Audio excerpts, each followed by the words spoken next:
सुंदरबनच्या जंगलात एकदा नवीन डमरू हत्ती दादा आले। जंगल खूप छान होतं। सुंदर सुंदर फळांची फुलांची झाडे, मऊ मऊ हिरवेगार गवत आणि छान असे सगळे प्राणी एकजुटीने मैत्रीने राहणारे। त्यामुळे डमरू हत्ती दादांना खूप आनंद झाला।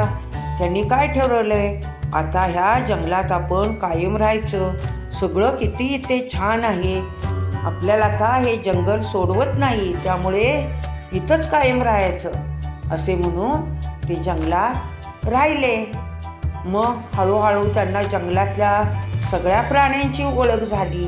ओळख झाल्यावर त्यांना काय वाटले, आपण आता सगळ्याशी मैत्री करावी, म्हणून ते मैत्री करायला निघाले, मित्र शोधायला निघाले। तर गुट्टू ससे भाऊ आपल्या दारात बसले होते। तेव्हा डमरू हत्ती दादा गेले आणि काय म्हणाले, अरे गुट्टू ससे भाऊ, माझ्याशी मैत्री कराल का? तेव्हा गुट्टू ससे भाऊ म्हणाले, नाही रे बाबा डमरू हत्ती दादा, तू बघ किती मोठा बलाढ्य आहेस, मी एवढा छोटासा, त्यामुळे तुझी माझी मैत्री होणे शक्य नाही, मी नाही तुझ्याशी मैत्री करणार।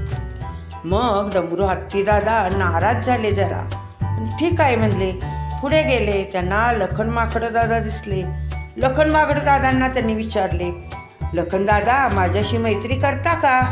लखन माकड दादा म्हणाले, नाही रे बाबा, तू किती मोठा, तुला काय माझ्यासारखं झाडावर चढता येत नाही, उड्या मारता येत नाही, नको रे तुझ्याशी मैत्री।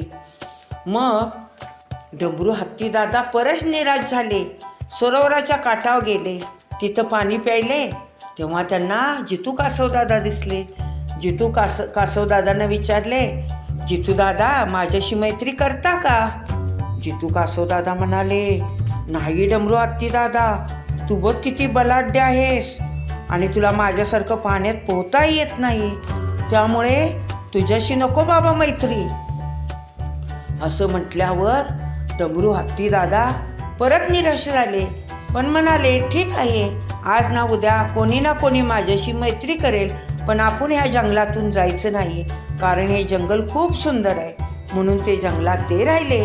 तर एकदा काय झालं, त्या जंगलात एक शिकारी आला आणि शिकार करण्यासाठी प्राण्यांना शोधू लागला।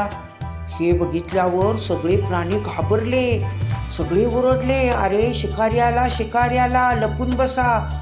मग सगळे प्राणी पक्षी झाडाच्या पानात लपले, नंतर प्राणी गुहेत, कोण दाट झाडीत लपले। मग कोणी बाहेर दिसेना। मग तो शिकारी शोधू लागला, अरे प्राणी कुठे गेले, पक्षी कुठे गेले? तेवढ्यात डमरू हत्ती दादा दिसले। बलाढ्य मोठेच्या मोठे हत्ती बघितला शिकार दादांनी आणि ते म्हणाले, आता आपण ह्याची शिकार करूया।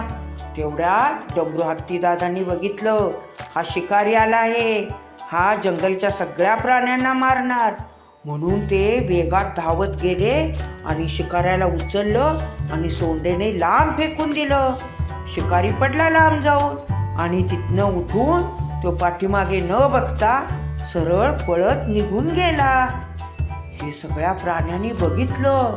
झाडीतनं सगळे प्राणी बाहेर आले आणि ते काय म्हणाले, डमरू हत्ती दादा, आम्हाला माफ कर, आम्ही तुम्हाला मोठे मोठे म्हणून मैत्री नाकारली, पण आमची चूक झाली, आम्हाला माफ कर हत्ती दादा, आता तू आमच्या सगळ्याबरोबर मैत्री कर।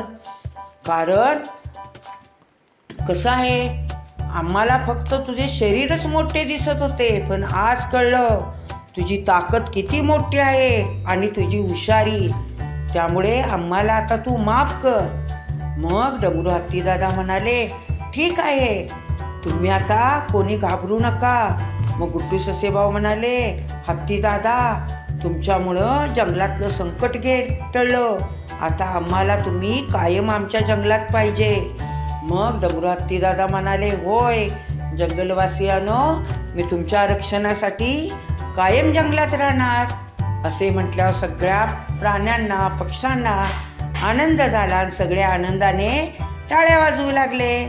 त्यामुळे कोणाच्याही मोठ्या अवाढव्य शरीरापेक्षा त्याचं साहस बघावं। हा व्हिडिओ आवडला असेल तर आपल्या आजीच्या गोष्टी चॅनलला लाईक करा, शेअर करा आणि सबस्क्राईब करा.